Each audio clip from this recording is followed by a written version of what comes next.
Why online petitions are often and still a bad idea.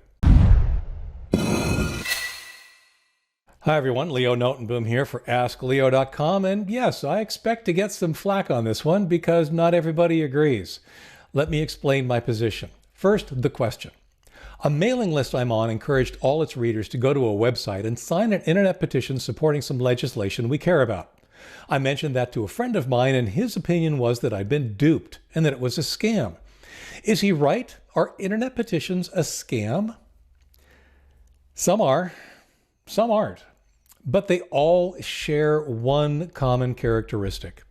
In my opinion, most of them are completely ineffectual, and that can harm the very cause you're trying to support. Here's what I mean. Petitions can go wrong a number of different ways, depending on the legitimacy of the service or the host or whatever it is that is providing the petition. It could just result in spam. They could just be using it as a honeypot, of a sense, to gather email addresses and, as it turns out, actually associate those email addresses with a particular cause that they know will get you to take action. Whether or not they actually do anything with the petition is immaterial, and often they don't, because what they're really doing is collecting information about you so that they can then spam you in the future. I would also throw into that bucket what I would call trickery.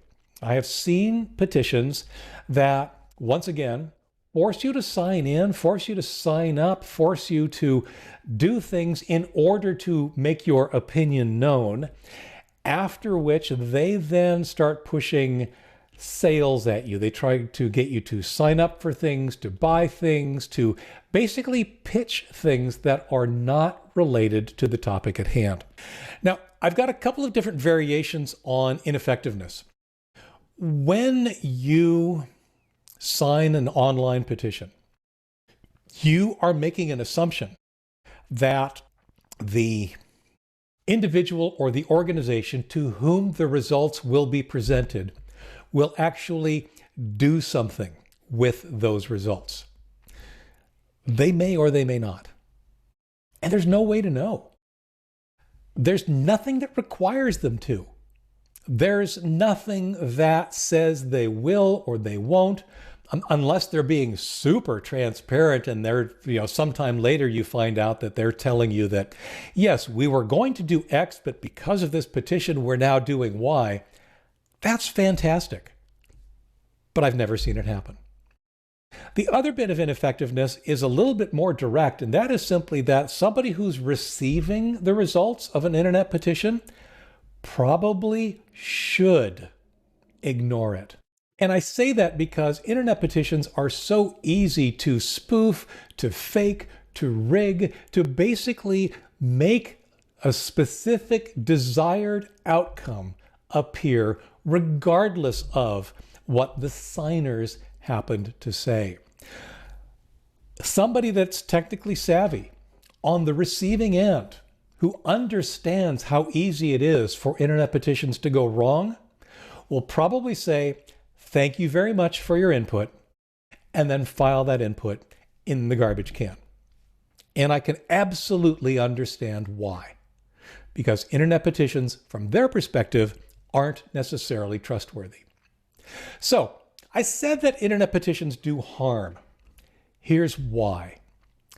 Let's say you fill out an internet petition. You fill out an online petition at one of the quote-unquote legitimate sites. And I'll talk about them because there are some, but you fill one out at one of the legitimate sites. Great. You feel like you've done something. It's a weight off your shoulder. You've made a difference, whether or not you have. It has also prevented you from doing something else. It hasn't actively prevented you from doing something else. You certainly still could do something else. But because you took action, you now feel less of a need to take other action that could potentially be more effective. What do I mean by more effective?